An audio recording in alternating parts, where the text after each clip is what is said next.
ಬುದ್ಧಿ ತುಂಬಿದ ಕೆಂಡ ಆಗಿದೆಯಲ್ಲ ಅವ್ರ ಜೀವನ. ಅಂದರೆ ಜಾತಿ ಅನ್ನೋದನ್ನ ತುಂಬ್ಕೊಂಡಿದ್ದಾರಲ್ಲ ಬೂದಿಯಾಗಿ, ಅದು ತೆಗೀಲಿ, ಕೆಂಡ ಆಚೆ ಬರುತ್ತೆ ಜಾತಿ ಇಲ್ಲದೆ. ಹಂಗ. ಯಾರು ಮುಬಾರಕ್ ಅಲಿ? ಅವ ಮನುಷ್ಯನಾಗ ಬದುಕ್ತಾ ಇದ್ದೀನಿ. ಜಾತಿ ಅನ್ನೋ ಪದದ ಅರ್ಥನೇ ಗೊತ್ತಿಲ್ಲ ನನಗೆ, ಸುಟ್ಟಾಕಿದ್ದೇನೆ. ಅದು ಏನು ಮಾಡ್ಬೇಕು ಅದು ಇಟ್ಕೊಂಡು? ಜಾತಿ ಅನ್ನೋದು ನನ್ನ ಮನಸ್ಸಲ್ಲಾಗಲಿ ಇಟ್ಕೊಂಡಿದ್ರೆ ಜೋಬಲ್ಲಿ ಚೂರು ಇಟ್ಕೊಂಡಂಗೆ, ಯಾವಾಗ ಚುಚ್ಚುತ್ತೋ ಗೊತ್ತಿಲ್ಲ. ಅದನ್ನು ಬಿಟ್ಟು ಬದುಕೋಣ. ನಿಮ್ಮ ಹೆಸರು ಕೇಳಿದ ತಕ್ಷಣ ನಮ್ಗೆ ಅನ್ಸೋದು ಅಫ್ಕೋರ್ಸ್ ಇವರು ಮುಸಲ್ಮಾನರು. ಹೆಸರು ಕೇಳಿದ ತಕ್ಷಣ ಅನಿಸ್ಬಿಡುತ್ತದು.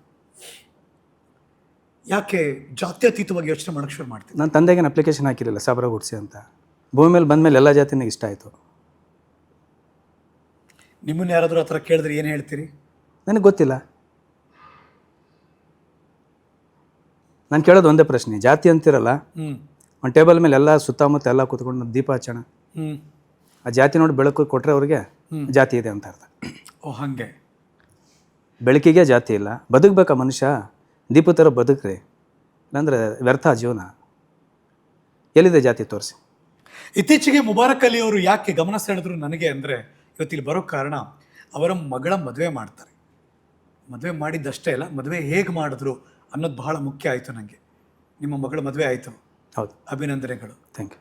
ಮಗಳ ಹೆಸರೇನು? ಮುಸ್ಕಾನ್. ಮುಸ್ಕಾನ್ ಮುಬಾರಕ್ ಅಲಿ ಅವರ ಮದುವೆ ಆಯಿತು. ಮುಸ್ಕಾನ್ ಅವರು ಮದುವೆ ಆಗಿದ್ದು ಯಾರಿಗೆ?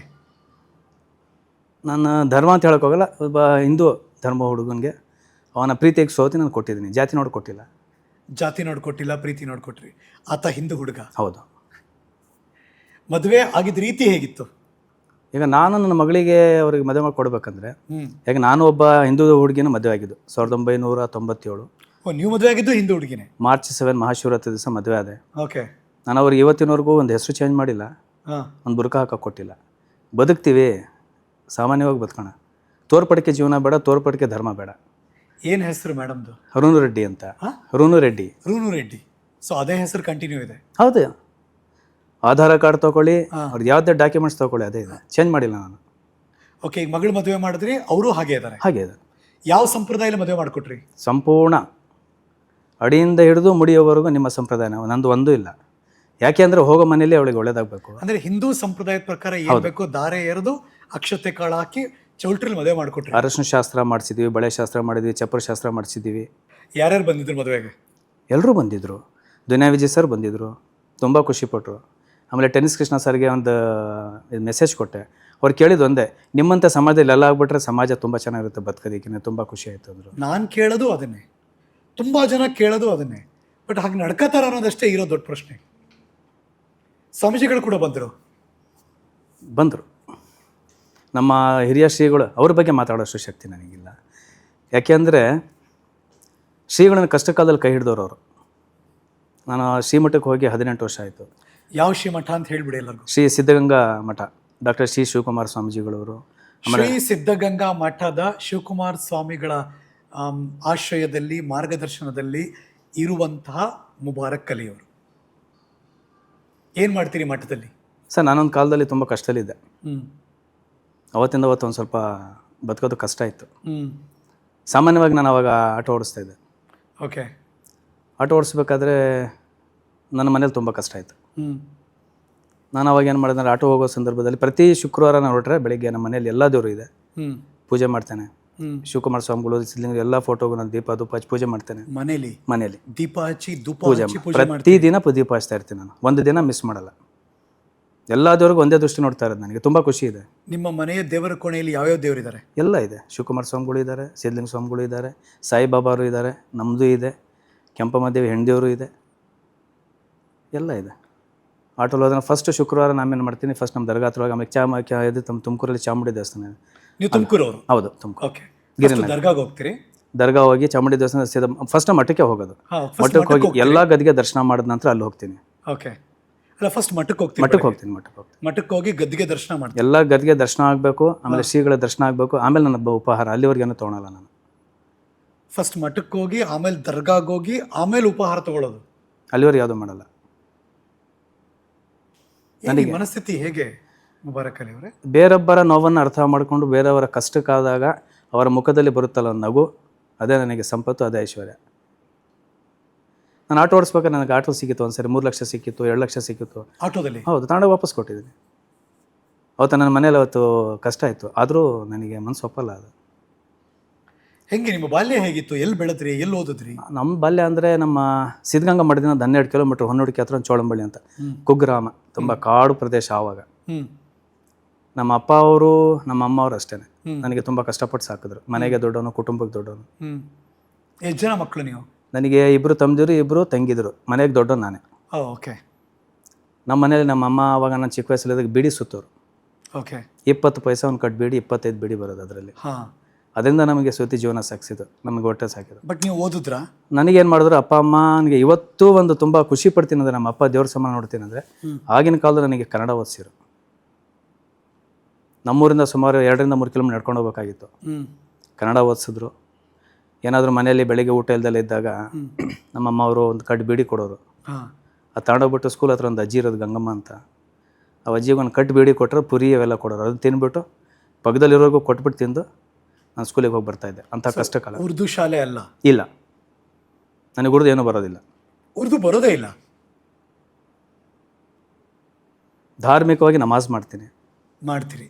ಅಲ್ಲಿ ಓದ್ ಮುಗೀತಾ ಅಲ್ಲಿಗೆ? ಇಲ್ಲ, ಓದ್ಕೊಂಡೇ ಮಾಡ್ತಾರೆ. ರಜಾ ಬರೋದಲ್ಲ. ಹಾಂ, ಓಕೆ. ರಜಾ ಬರೋಂಥ ಸಂದರ್ಭದಲ್ಲಿ ಕಾಲಹರಣ ಮಾಡ್ತಾ ಇರಲಿಲ್ಲ. ನಮ್ಮ ಅಪ್ಪ ಹೇಳಿದರು ಕಾಲಹರಣ ಮಹಾಪಾಪ ಅಂತ. ಆದರೆ ನಾನು ಈ ಮಟ್ಟಕ್ಕೆ ಬರ್ಬೇಕಾದ್ರೆ ನಮ್ಮ ತಂದೆ ತಾಯಿನೂ ಕೂಡ ನಮ್ಮ ಸಿದ್ಧಗಂಗಾ ಮಠದ ಭಕ್ತರೆ. ನಮ್ಮ ಮುತ್ತಾತ ಇದ್ದರು, ಅವರು ಕೂಡ ಮಠದ ಭಕ್ತರೆ. ಓಕೆ.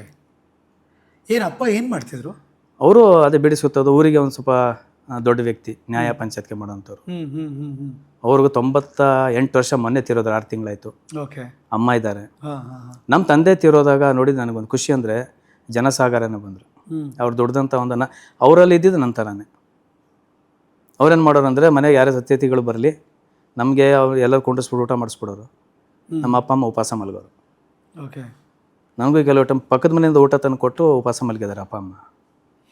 ನಮ್ಮ ಜಾತಿ, ನಮ್ಮೂರ ಕಡೆಯವರು ಅಂದ್ರೇ ಏನೋ ಪ್ರೇಮ ತೋರಿಸ್ತಾರೆ, ತುಂಬ ಅಟ್ಯಾಚ್ಮೆಂಟ್ ತೋರಿಸ್ತಾರೆ, ಹತ್ತಿರ ಆಗ್ಬಿಡ್ತಾರೆ. ಅದೆಲ್ಲ ಬಿಟ್ಟು ಇಷ್ಟು ವಿಶಾಲವಾಗಿ ಯೋಚನೆ ಮಾಡ್ಬೋದಾ ಮುಬಾರಕ್ ಅಲಿ? ಮಾಡ್ಬೋದು.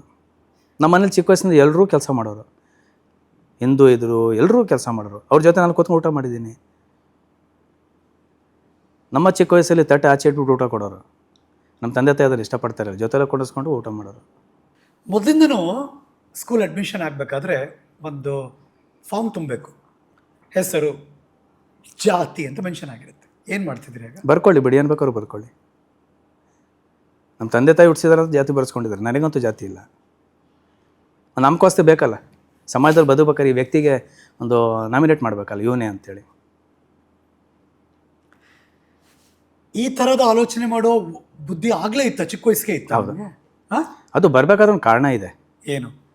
6ನೇ ಕ್ಲಾಸ್ ಮೋಸ್ಟ್ಲಿ ನಾನು. ಹಾಂ. ನಮ್ಮ ತಂದೆಗೆ ಒಬ್ಬರು ಮದುವೆಗೆ ಆಹ್ವಾನ ಕೊಡ್ತಾರೆ. ನಮ್ಮ ತಂದೆ ಅವತ್ತು ಹುಷಾರಿರಲ್ಲ. ಶನಿವಾರ ಮದುವೆ ಇರುತ್ತೆ. ನಾನೇ ಮನೆಗೆ ದೊಡ್ಡವನು. ನಾನು ಚಿಕ್ಕ ವಯಸ್ಸು ಜವಾಬ್ದಾರಿ ಕೊಟ್ಟರು ನಮಗೆ. ಓದ್ಕೊಂಡು ಕೆಲಸ ಮಾಡ್ಕೊಂಡು ದುಡ್ಕೊಂಡು ಬದುಕಿದವ್ರು ನಾವು. ಆ ಸಂದರ್ಭದಲ್ಲಿ ನೀನೇ ಮದುವೆಗೆ ಹೋಗಿ ಬರಪ್ಪ ಅಂದ್ರೆ ಶನಿವಾರ 11 ಗಂಟೆ ಸ್ಕೂಲ್ ಬಿಡ್ತಾರೆ, 11ವರೆಗೆ ಊಟಕ್ಕೆ ಹೋಗ್ತೀನಿ. ಮದುವೆ ನಮಗೆ ಊಟದ ಹಸಿವು ಇದು ಜಾಸ್ತಿ ಗಮನ. ಏನು ಮದುವೆ? ಹಿಂದೂ ಮದುವೆ? ಹಿಂದೂ ಮದುವೆ. ಹಿಂದೂ ಮದುವೆ. ನಾವೇನು ಹೋಗೋ ರೀತಿ ಗೊತ್ತಿದೆಯಲ್ಲ, ಹರಕ್ಲು ಬಟ್ಟೆ, ಒಂದು ಬ್ಯಾಗು ಒಂಥರ ಹಾಂ, ಎಲ್ಲ ಸಾಲ ಊಟಕ್ಕೆ ಕೂತಿದ್ರು. ನಾನು ಹೋಗಿ ಮಧ್ಯದಲ್ಲಿ ಕೂತ್ಕೊಂಡ್ಬಿಟ್ಟೆ. ಓಕೆ. ಯಾರೋ ಬಂದು ನನಗೆ ಹಿಡ್ಕೊಂಡು ಆಚೆ ಹಿಡಿದ್ಬಿಟ್ರು. ನಾನು ಇದ್ದಿದ್ದು ರೀತಿ ನೋಡಿ, ಹರಕ್ಲು ಬಟ್ಟೆ ಹಾಕ್ಕೊಂಡು ಯಾರು ಇವ್ನು ನಡಿ ಆಚೆ. ಅಲ್ಲಿದ್ದವರೆಲ್ಲ ಹೇಳ್ತಾಯಿದ್ರು, ಬಿಡಪ್ಪ ಊಟ ಮಾಡಲಿ ಮಗು ಅವನು ಅಂತೇಳಿ. ಇಲ್ಲ ಅಂತೇಳಿ ಆಚೆ ಕಳ್ಸರು. ಬಟ್ ನಾನು ಸೀದಾ ಮನೆಗೆ ಬಂದ.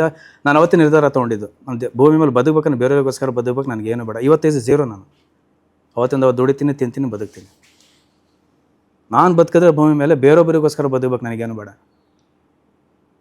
ಅವತ್ತು ನಿರ್ಧಾರ ಮಾಡಿದೆ. ಅವತ್ತೊಂದು ಊಟದ ವಿಚಾರ ಅದು.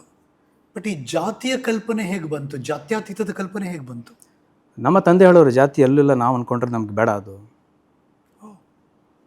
ಈಗ ನಮ್ಮನೆ ಎಲ್ಲ ಧರ್ಮದವ್ರು ಕೆಲಸ ಮಾಡೋರು. ನಮ್ಮ ಜೊತೆ ಎಲ್ಲರೂ ಕೂತ್ಕೊಂಡವ್ರು, ಎಲ್ಲರೂ ಊಟ. ಎಲ್ಲಿದೆ ಜಾತಿ ಅನ್ನೋ ಪದದ ಅರ್ಥನೇ ಗೊತ್ತಿಲ್ಲ, ದೇವರಿಗೆ ಅರ್ಥ ಗೊತ್ತಿಲ್ಲ ಅಂತ ಮನುಷ್ಯನಿಗೆ ಏನಕ್ಕೆ ಬೇಕು?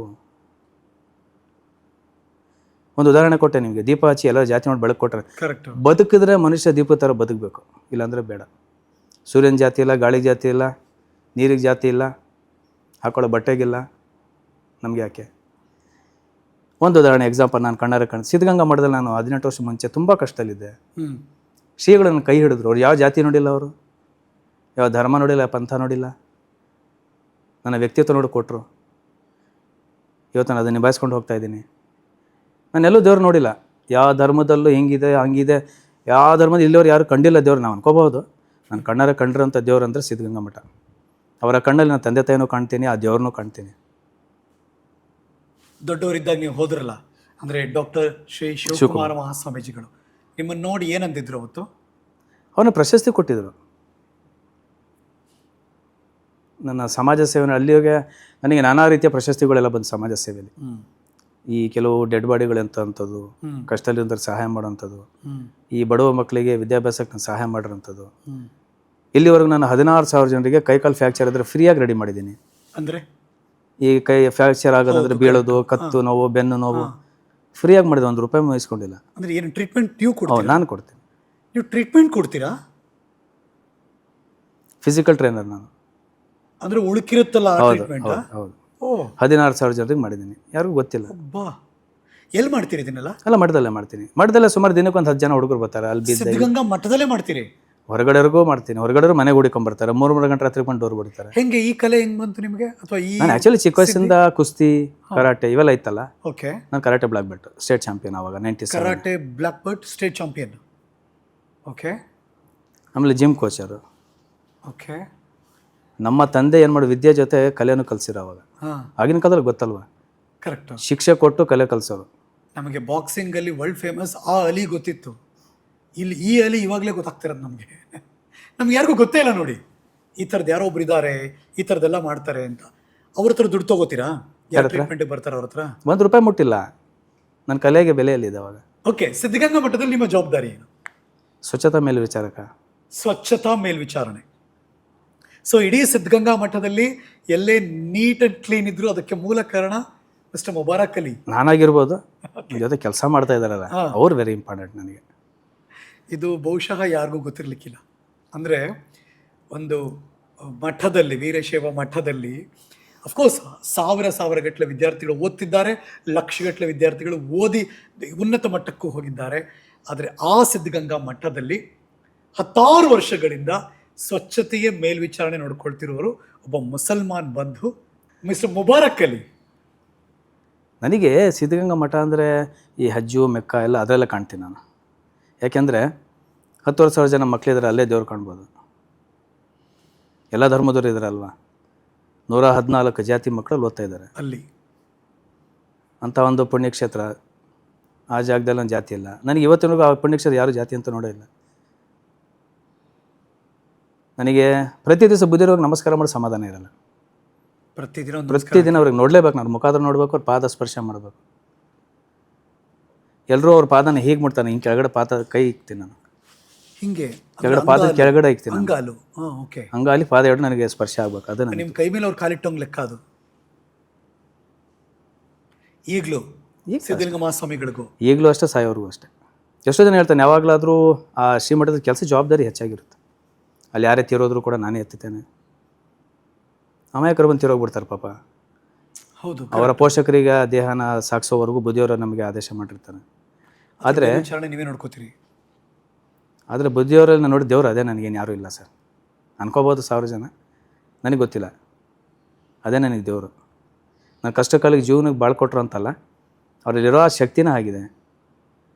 ನನ್ನ ಬಗ್ಗೆ 100 ಜನ ಏನೇನೋ ಹೇಳಲಿ, ಅವ್ರೇನು ಹೇಳಿದ್ರು ಕೂಡ ಅವರು ನಂಬಲ್ಲ. ನಾನು ಮುಂದೆ ಹೋದಾಗ ಒಬ್ಬರಿಗೆ ಕೆಲಸ ಇದೆ ಅಷ್ಟು ಮಾಡಿ ಅಂದಾಗ ನಾವೆಷ್ಟು ಸೋತೋಗ್ಬಿಡ್ತೀನಿ ಅಂದರೆ ನಾನು. ಕೆಲವರು ಹೋದರೆ ಒಳಗಡೆ ಬುದ್ಧಿಯವ್ರು ಬೈತಾರೆ ಇವರಿಗೆ ಅನ್ನೋ ಅವ್ರ ಭಾವನೆಯಲ್ಲಿರ್ತಾರೆ.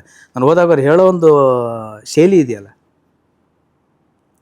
ಆದರೆ ನಾನು ಚಿಕ್ಕ ವಯಸ್ಸಿನ ನಾನು ಯಾವುದೇ ಕೆಲಸ ಮಾಡಿದ್ರು ಕೂಡ, ಇವತ್ತು ನಾನು ಮಠದಲ್ಲಿ ಕೆಲಸ ಮಾಡಿದ್ರೂ ಕೂಡ ಎಲ್ಲರೂ ಇಲ್ಲಿಂದ ಮಾಡಬಹುದು. ಬಟ್ ನಾನು ಯಾವುದೇ ಕೆಲಸ ನನ್ನ ತಂದೆ ತಾಯಿಗೆ ಎಷ್ಟು ನಾವು ಪ್ರೀತಿಸ್ತೀನೋ, ನನ್ನ ಗುರುಗಳಾದ ಸಿದ್ಧಲಿಂಗ ಸ್ವಾಮೀಜಿಗಳಿಗೆ ಆಗಲಿ, ಶಿವಕುಮಾರ ಸ್ವಾಮಿ, ಶಿವಸಿದ್ದೇಶ್ವರ ಸ್ವಾಮಿಗಳು ಎಲ್ರಿಗೂ ಎಷ್ಟು ಪ್ರೀತಿಸ್ತೀನೋ ಅದೇ ಪ್ರೀತಿಯನ್ನು ನಾನು ಕಾಯಕ ಕೊಡ್ತೀನಿ.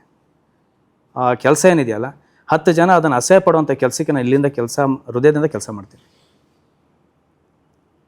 ಅವ್ರು ಮುಟ್ಟೋಕ್ಕಾಗಲ್ಲ, ನೋಡೋಕ್ಕಾಗಲ್ಲ, ಆ ಕೆಲಸ ಮಾಡೋದು ನನಗೆ ಖುಷಿ ಇದೆ.